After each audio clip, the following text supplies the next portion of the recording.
All right, we are here with Dr. Mel today, a special guest on our episode of the Basics of Balance. Thanks for being here, Dr. Mel, taking time out of, I'm sure, your busy schedule. Can you just tell us a little bit about yourself? So, just give us a little intro about who you are, who you help, how you got into your field, and who's Dr. Mel.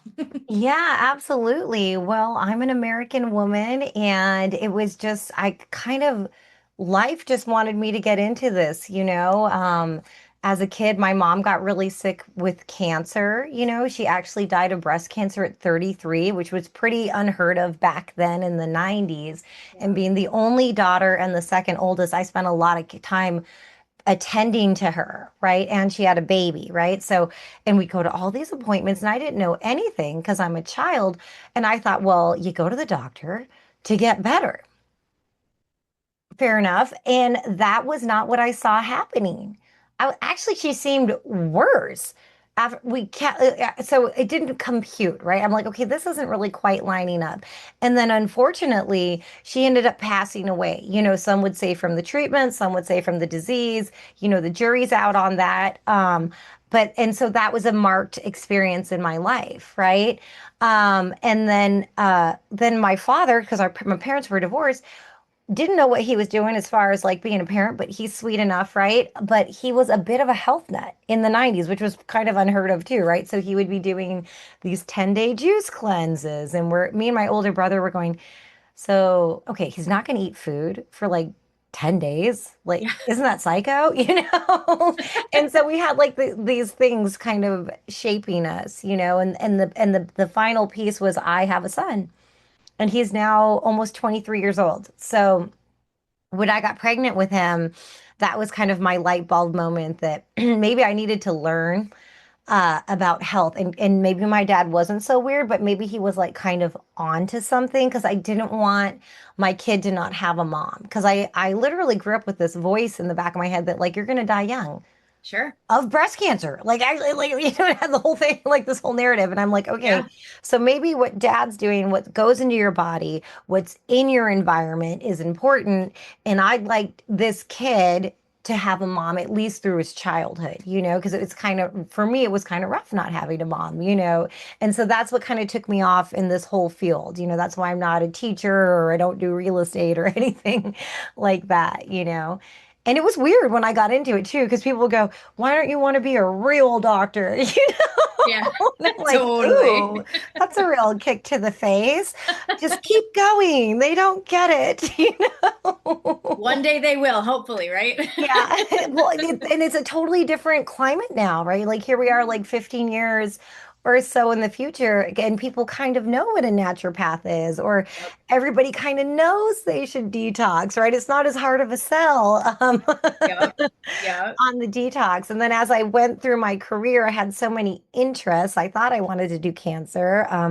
It did not jive with me energetically, at least where I was, had the opportunity to get trained. Mhm. And I found a love for what I call regenerative medicine, which are more holistic therapies that are actually healing. And Yeah. that really got me fired up. I'm like, wait, what? You can heal scars, you can heal bad joints, you can get rid of diabetes. I'm like, hold the phone. And so that's what I went after.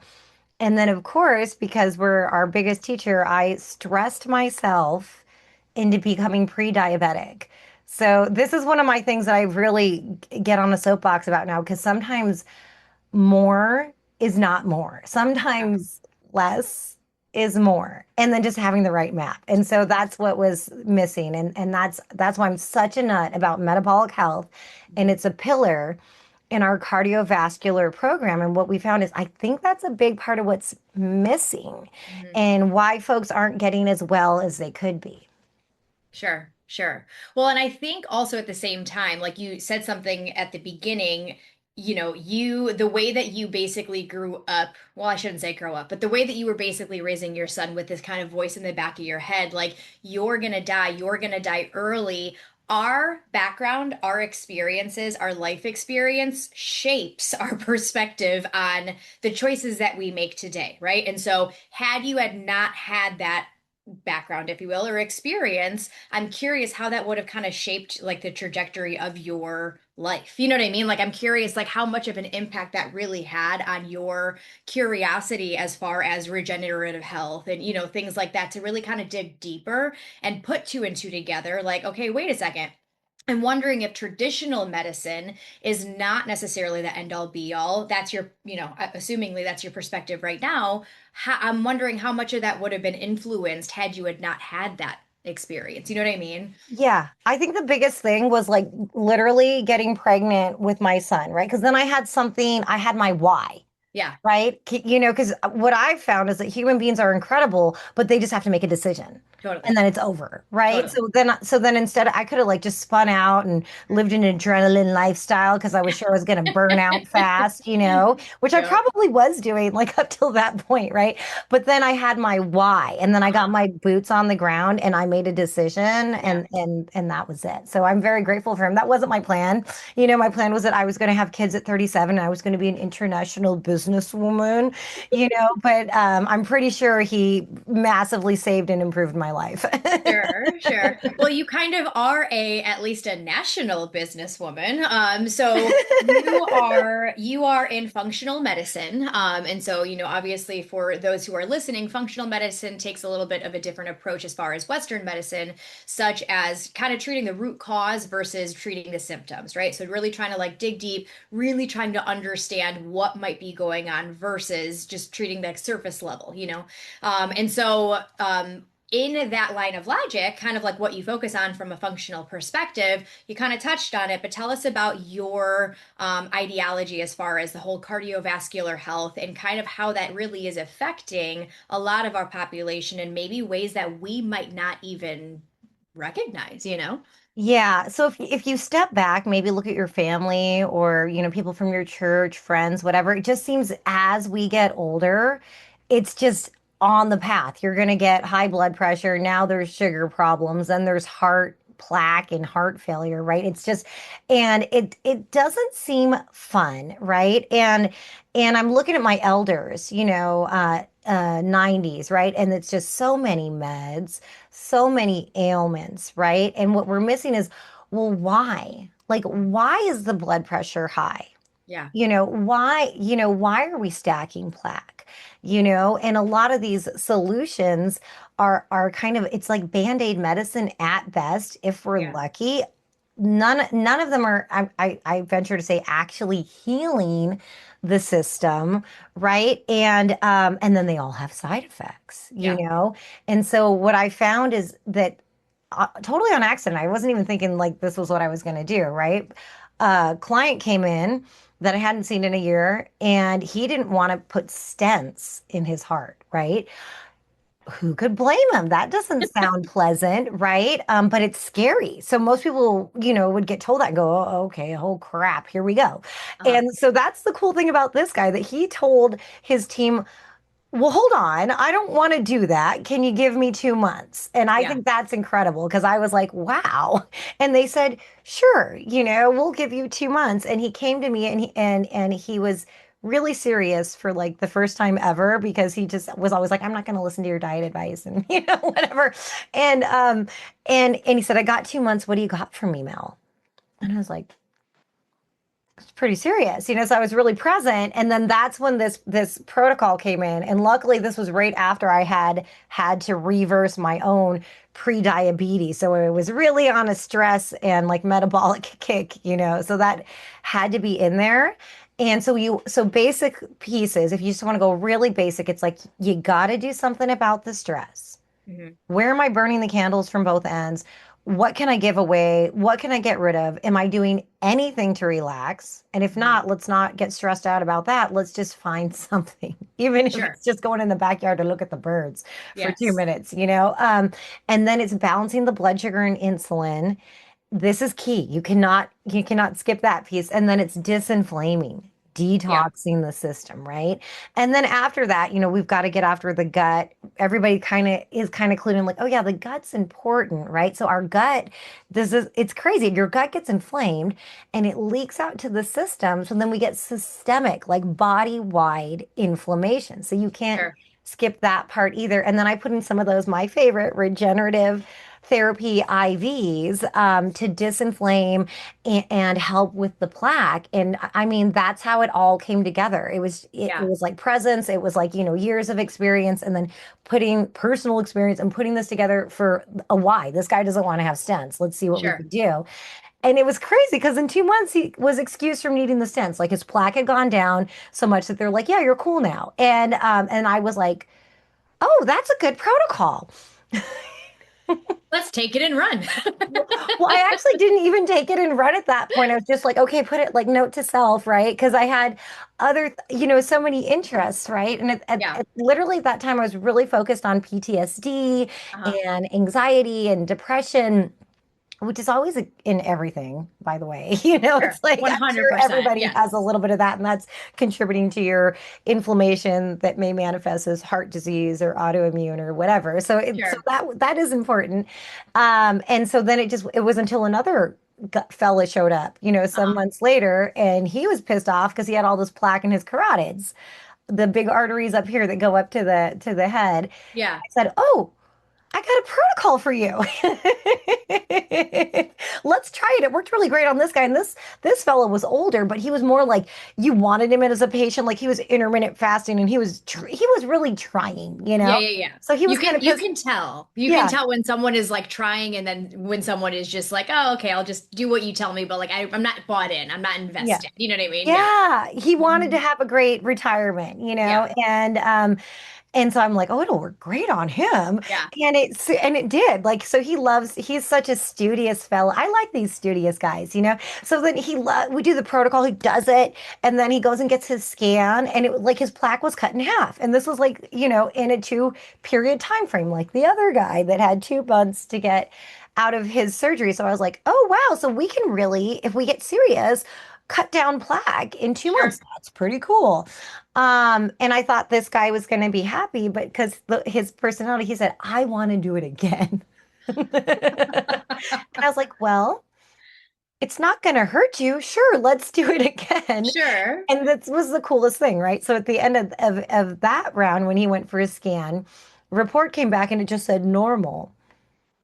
And so we're going, lots of thoughts are coming out here because we're like, well, what is normal? Yeah. What does that mean? And so we had to call the radiologist's office to just, and he's there, I'm there, we've got my assistant on the phone, and she came back saying he has absolutely zero plaque. So with that, let's talk about that really quick because I think a lot of people, especially when it comes to plaque, we're talking about the majority of people are taking things like statins. The majority Right. of people are taking things like, you know what I mean? Like beta blockers are, all of these Hmm. medications Hmm. that, are suggested. And Right. again, I'm of the mindset of these are symptoms, right? So like let's dig deeper and what is the root cause of them? So in Hmm. order to, and obviously context is everything, right? Like we need nuance, we need, human situations, and we are Yeah. living human breathing beings that Right. change, right? Right. However, generally speaking, what are some of the things that you have seen in your experience that have reduced the amount of plaque or prevented buildup that don't have anything to do with taking a statin or putting stents in your arteries or you Right. know what I mean? Like what are some of those things that you suggested? Right. Well, one thing that I do that I don't really know anyone else that does this, but I assume in the future people will start doing it, is I do it's a mouthful, Mhm. anti-orbital ionic calcium therapy, Okay. right? So this is not a calcium supplement. In fact, I'm not a fan of those. Those can be kind of gunky and like cause more problems.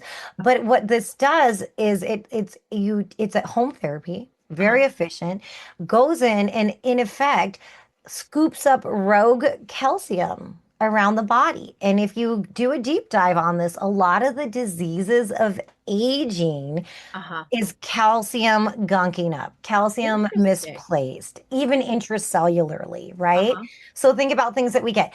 Joint pain, Yep. that can be calcium adhesions in the joint, that can be calcium adhesions in the tendons, right? Okay. You can see that on imaging. You can see that gone after doing this therapy, right? But you Sure. feel it, that's even better, right?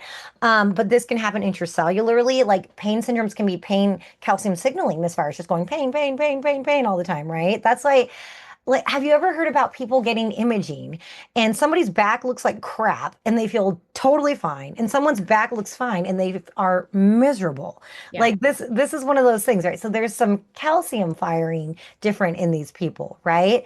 And the arrhythmias that some of our elders get, that's the rhythms are calcium signaling, right? So a lot of the stuff can get better, but especially cardiac people are thinking, I've got calcium stuck in my arteries, Uh-huh. right? And we're thinking calcium, arteries, calcium, maybe bones and teeth. Yes, arteries, no. And so Sure. that's what this therapy helps with. And I put everybody on that. And I don't really know what else people are doing out there, that like a lot of people call me and they're terrified because they got an elevated calcium score and then just told like, sorry, that's too bad for you, kind of. So there's not even a therapy in there for the calcium. And Yeah, this, because it's almost like that's one of those things where it's like it's indirectly related, but it has a uh, direct impact on yeah, your overall, cardiovascular health. And it's interesting that you say, calcium, because that's not necessarily on a lot of people's radar. A lot of people's radar is focused cholesterol. primarily on exactly and high cholesterol numbers and whether it's good or bad, animal fat, things like that. So it's interesting how something that you might not necessarily think directly affects your, cholesterol, for Right. lack of a better layman's term, 100% can. And I think that is functional medicine in a nutshell. You know what I mean? It's like, Yeah. it's not necessarily like you were looking at the sky as blue, but why is the sky blue? And what kind Right. of things change it to be a light blue versus dark blue? And And there's not one thing. That's the right, thing. That's right, the one issue with the cholesterol, is that we're thinking there's this one thing that I've got to get into control and then this is going to be better, right? right.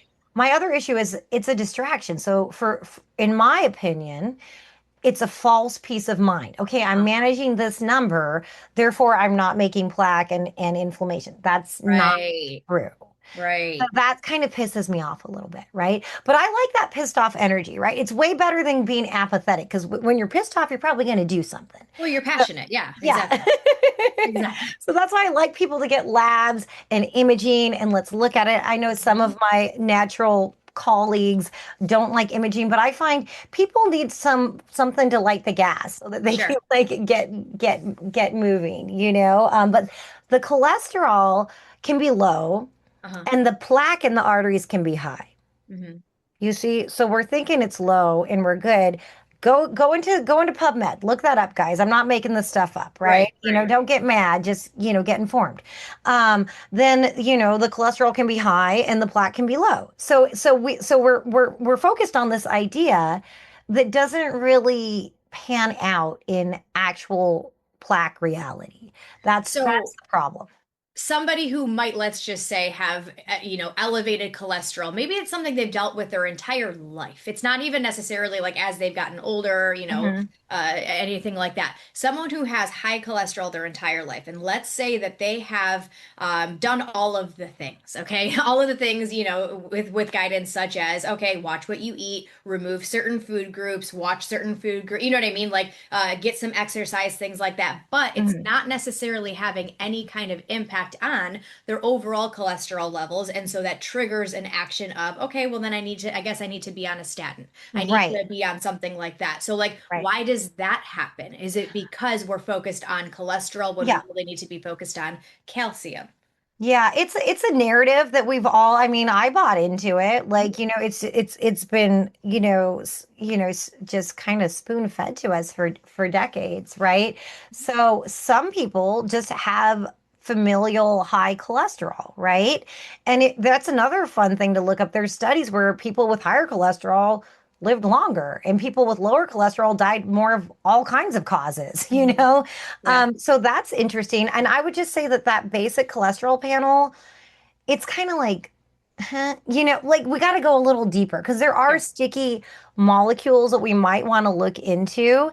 And some of them respond really well to detox and balancing your insulin and glucose and getting your cortisol down, right? Uh-huh. Or certain supplements actually that aren't going to be found in a statin, Sure.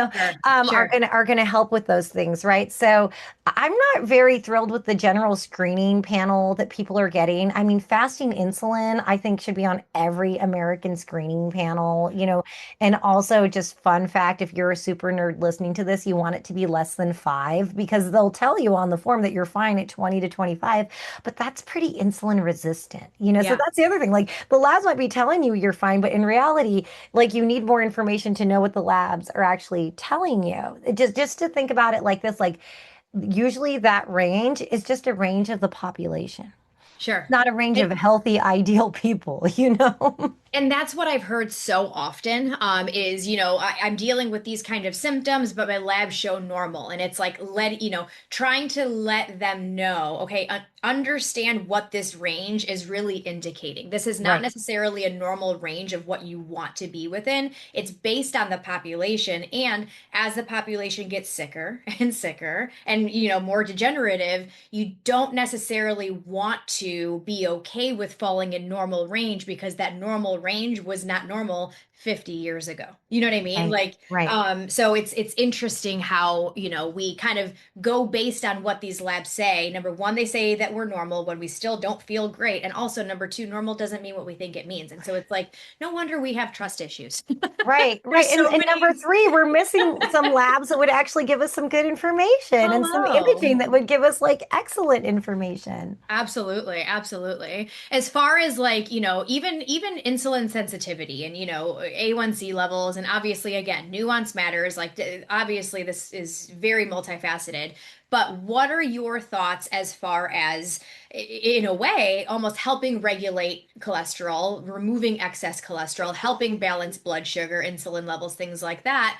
The indirect effect of eating enough dietary fiber and how that basically affects your blood sugar, your insulin sensitivity, things like that. What are your thoughts on that? Oh yeah, everyone does great with more fiber, like, and it's great for insulin sensitivity, and I just think like as time went by, we're eating more processed food. There's people, I know people that they say they don't eat vegetables or fruit, like ever, but it's I mean, even think about it like, fiber, you're going to clean out the colon, you're going to be less toxic and inflamed from having old fecal matter in there. I mean, there's just so many benefits to it, and if you haven't been eating fiber, it's going to move stuff and you might get like some gas and stuff, so, you just got to like kind of work into that or, but it's because it's like a lot of people have just been so kind of constipated that when we start moving stuff, it's quite uncomfortable and we got to go a little bit slow, Hmm. I always do a gentle colon cleanse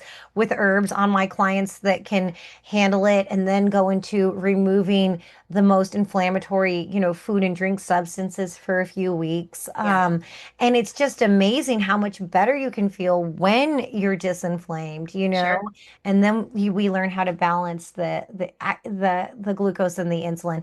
I all these diets, because people will go, well, I did great on the carnivore diet, or I did great on the vegan diet, Well, it's cool because you're taking the cool thing about all of those is in general, you're taking the processed food out Hmm. and you're simplifying things for your system. So I think any of these work great as a cleanse, but I don't know for me, and this might piss a lot of people off, it's more about balance. It's Yeah. really more about balance. I'm not all meat, I'm not all veggie, For me, I found I tried to be vegetarian. It didn't work for my body. I ended up pre-diabetic. I needed more fat and Hmm. protein to keep my system in balance, Yeah. And the numbers don't lie. The waistline doesn't lie. I had to find what works for me. I understand that we get very attached to our ideas and our beliefs. I don't tell people what to eat. I have Yeah. the 12 items to take out for 2 weeks to disinflame.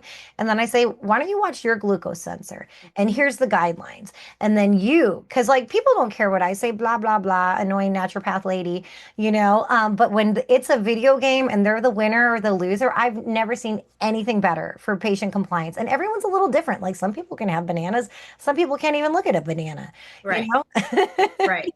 Well, and that, mean, honestly, what's healthy for one person is not necessarily healthy for everybody. You know what I mean? Hmm. And I think a lot of times, like that's kind of how I got into the whole nutrition, element was from a very early on age, I was diagnosed with IBS-C. And Hmm. the reason, one of the biggest reasons was I was eating a lot of quote unquote healthy foods, but it wasn't healthy for me.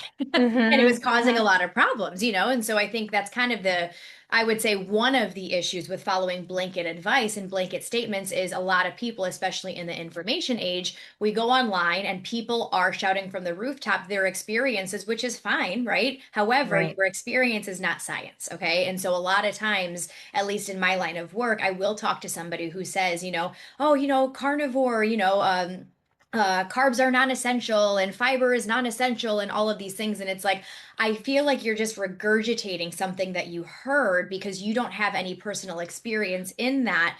In the way of you tell me how you feel when you're not eating fiber and when you do eat fiber. In the way of you tell me, was it the carnivore diet that really helped, you feel better? Or like you said, was it removing a lot of the processed food and by nature of that, hey, we feel great because we are eating a little bit more and how our body was intended to be, fueled. So it's just interesting how we look at things through our lens of our own reality, right? In our own Yeah. perspective. And obviously our life experiences kind of help shape that. But I think that we just really have to be careful that, everyone has a platform right now and everybody can, share their opinions on the platform. But we Right. got to be really careful with who we're listening to because it's not always going to work for everybody. Yeah, I tend to not favor things that are extreme, Yeah. personally. And then just what I found, and everyone is welcome to do whatever they feel works right for them. And I can give them some guidelines, but I just found like people that do a long-term carnivore, they get really constipated, and then that has its own, uh, that's making the body more toxic and Right. inflamed, right? And eventually I see issues with the kidney and the liver keeping Mhm. up with all of that, right? And then on Yeah. the other end, it's really hard to have a good insulin on a vegetarian and vegan diet. So Mhm.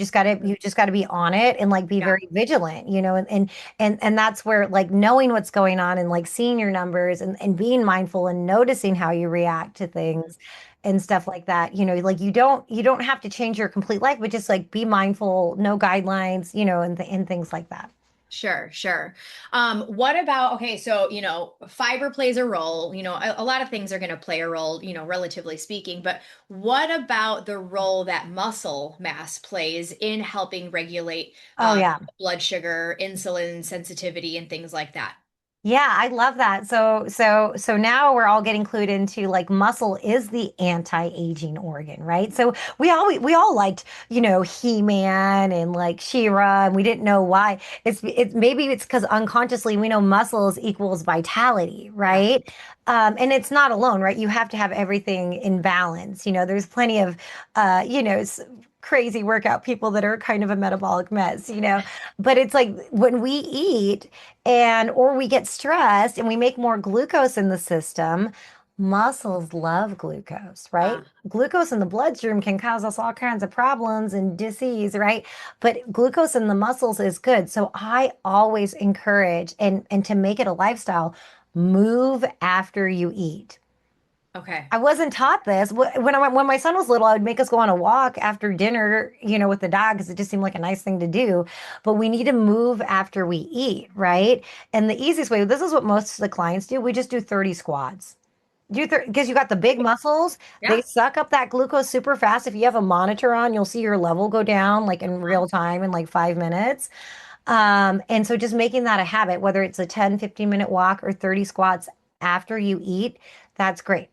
Of course, it's good to go to the gym, build muscle. I always tell my clients if you're only going to do one thing, please just do some kind of weight bearing exercise because we've got yeah. to maintain or grow those muscles. Mhm. But we do have to move after we eat because what we used to do, and we've even seen it in movies and shows and in our life, is eat and get sleepy and lazy. You don't want to do that. Yeah. That is a bad sign. Yeah. And so we want to move after we eat. So if it's the squats, that's good. That's easy. It's hot some places right now. We don't want to go outside. That is like a life hack that we should all be doing. I love that it gives you an option because I'm a big fan of like post-meal walks. You know what I mean? Even for like 10 minutes, it chips away at movement throughout the day. It chips away at, steps and need activity throughout the day. And also it helps improve digestion and your blood sugar response and, all of these things. But if you can't walk, if you're in a situation where walking is not possible, 30 squats, right? Yeah. Even when I had, an office job and I would walk or I would eat first and then I would go for a walk afterwards. But like you said, sometimes it's hot at like 12 or 1 o'clock. So like these are options. You know what I mean? Like it doesn't have to be like all or nothing kind of thing as much as like there's value to moving after you eat. Yeah. Um, and you also said something too, big muscles. So legs are big muscles, glutes are big muscles compared Hmm. to biceps, right? So Hmm. I think a lot of times too, when I'm working with, a male client versus female client, and males typically love upper body, right? And females typically love lower body. And so trying to get, everybody to understand, listen, yes, okay, train what you enjoy and things like that. However, we want to stimulate those big muscles because it's number one, going to help your overall strength throughout your entire body, but also number two, for those kinds of reasons, such as helping, regulate blood sugar because they're bigger muscles, it's going to have a better response. Am I incorrect No, in you're absolutely right. I always like to tease my clients because a lot of them like initially they're not exercising and they don't want to, and I'm like, yeah, just go big and then go home. right, Like right, go big and go exactly. home. Just Yep, hit it big as heavy as you can and then go home. If you just hate the idea of being there, it doesn't have to take totally. forever.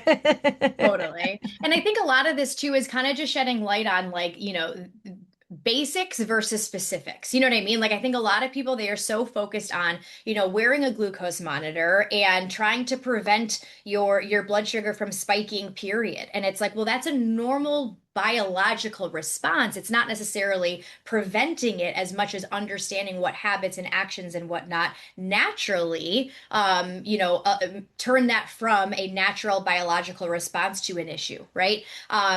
Even something as much as, cortisol, right? Obviously, we want Mhm. to make sure that, sure, we are keeping our stress barometer at bay and we are doing certain basic habits that help us, de-stress and things like that. But you're never going to get into a situation where you're going to prevent your cortisol from spiking.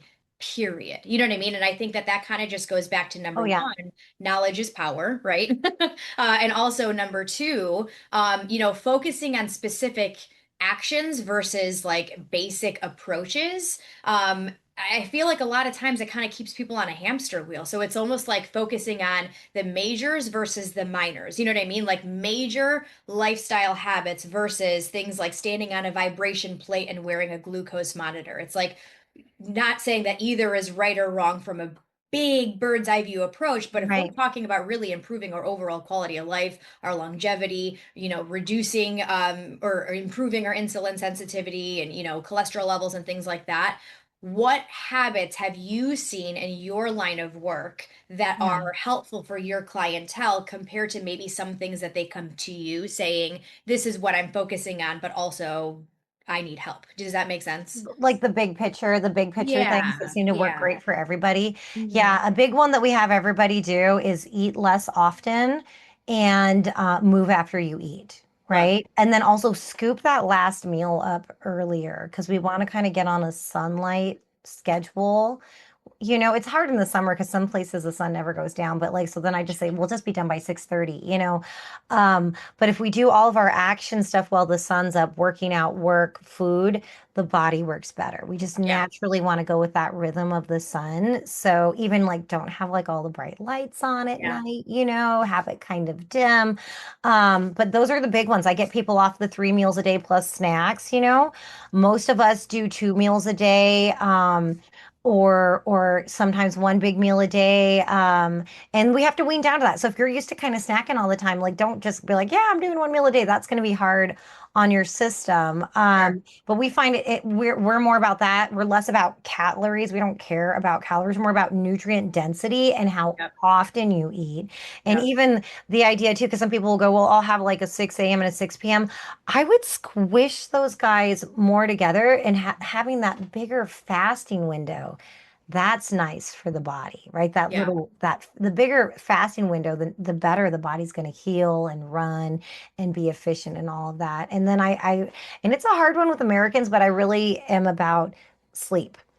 sleep Yes. hygiene, getting to sleep on time, getting, plenty of sleep, because a lot of my clients have just packaged it up like, oh, I just sleep 4 hours a night or whatever it is.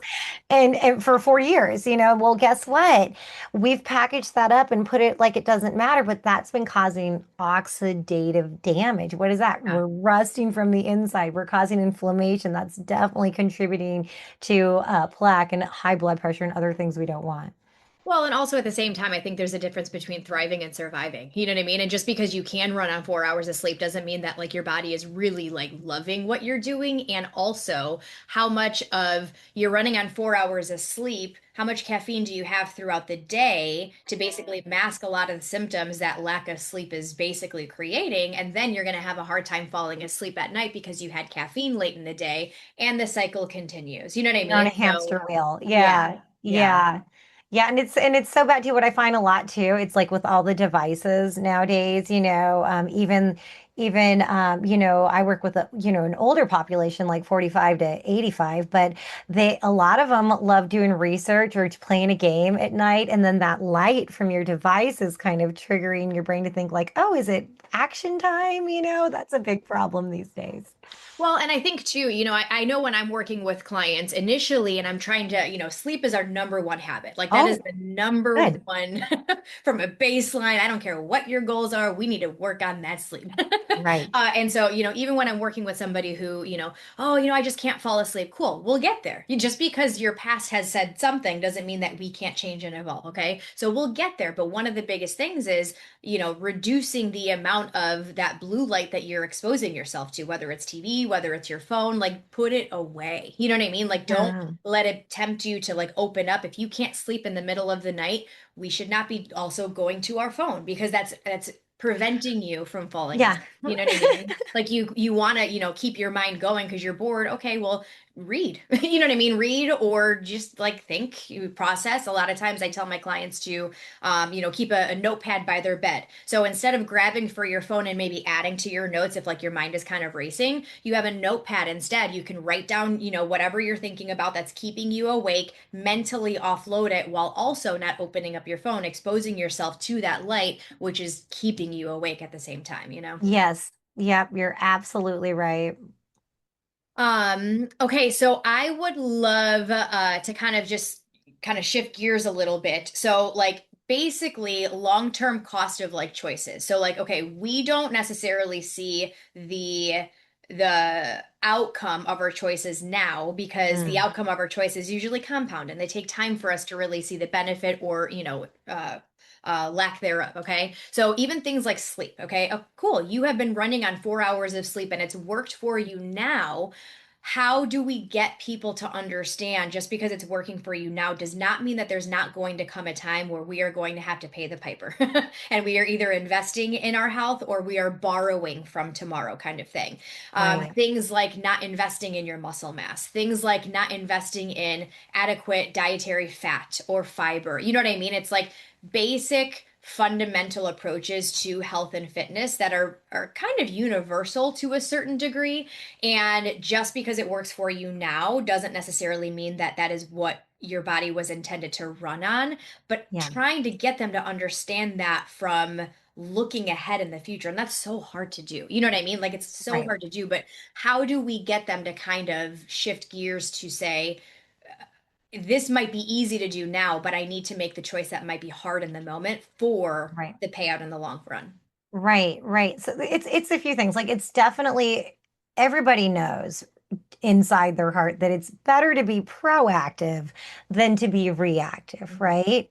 So, right now you might not think you're maybe you just think that you're busy, right? And that's why you don't want to make a change or anything like that. But it's always in the future you're not gonna have time to be this sick. So Yeah. it's better to take the time right now to build a good foundation.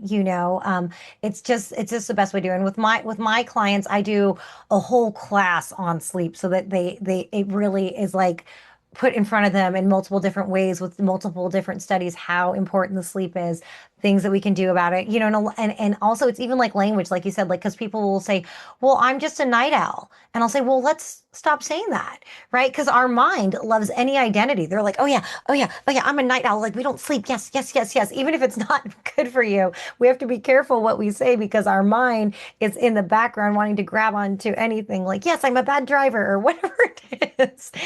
So it even just starts with like words, but like like it, and a lot of people I find they have a hard time doing things for themselves, right? So Yeah, then maybe you got to step back and go, well, how is that going to affect my wife or my dog or my kids if my health goes down or my business right. or whatever it is? And give yourself the why. If I'd love you to do it for yourself, but if you can't, if you're not there yet, that's fine. A lot of people are in the same place.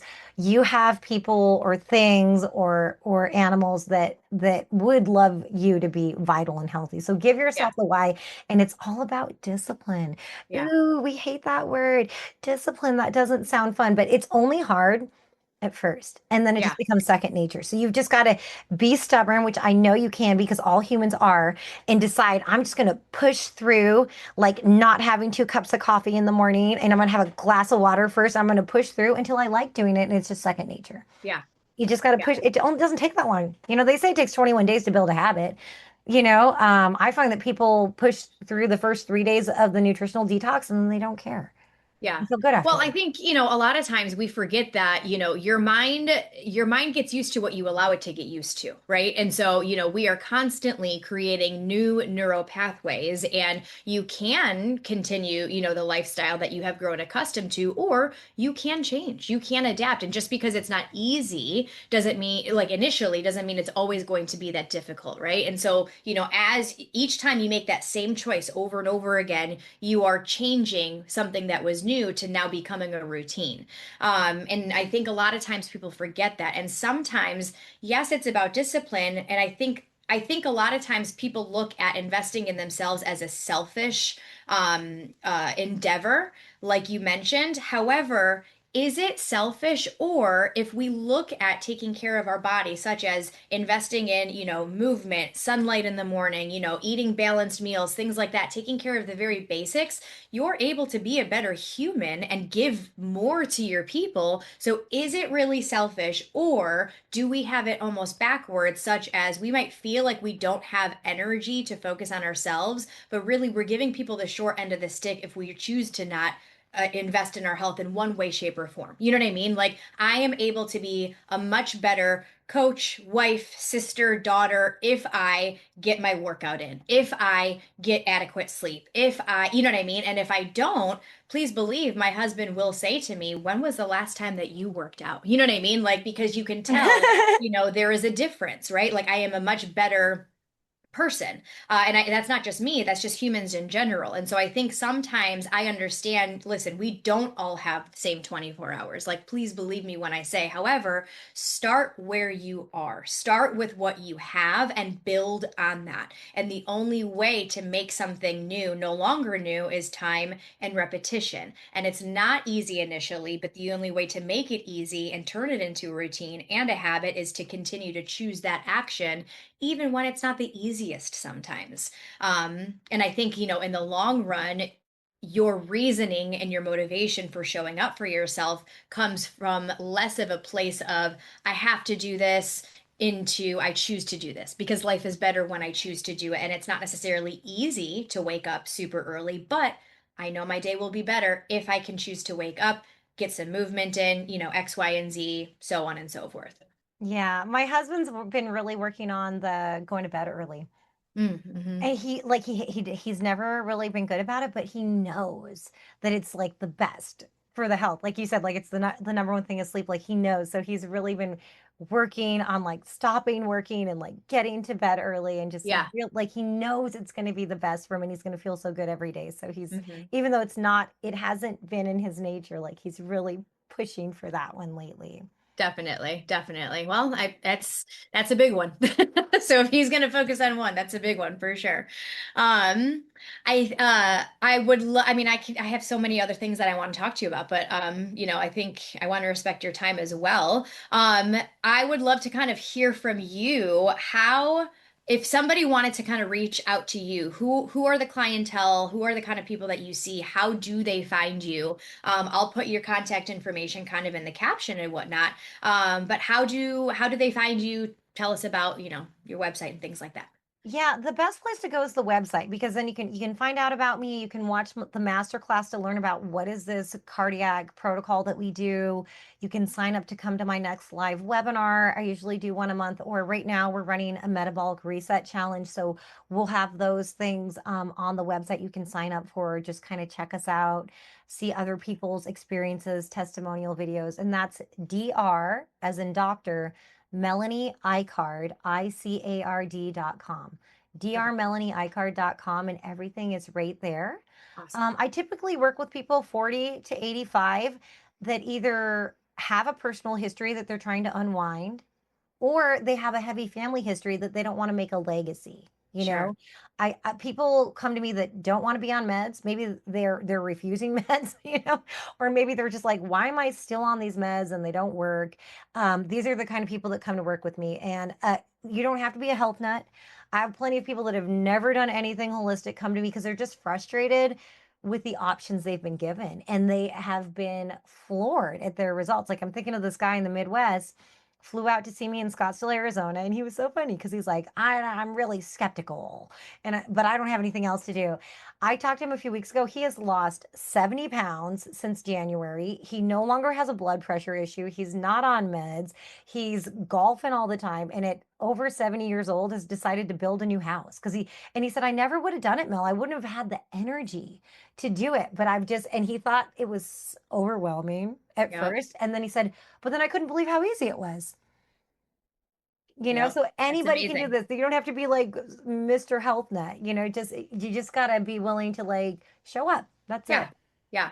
I feel like there is usually a crossroads in our lives that makes us really need to or really seek out some kind of change. You know what I mean? Like that is kind of the catalyst where it's like, okay, something has happened and I need to seek out a different approach because what I've been doing has not working and like I am desperate. And so I think a lot of times people like that, like success stories, that's amazing. 70 pounds since January, you get fed up. You get fed up with following advice that just has not been working for you your whole entire life, and you're willing to try something else that you maybe wrote off, and that's how we grow. That's how we evolve. That's how we grow. And I love that, there are professionals like you out there to, lead them in the right direction. And I think that's great.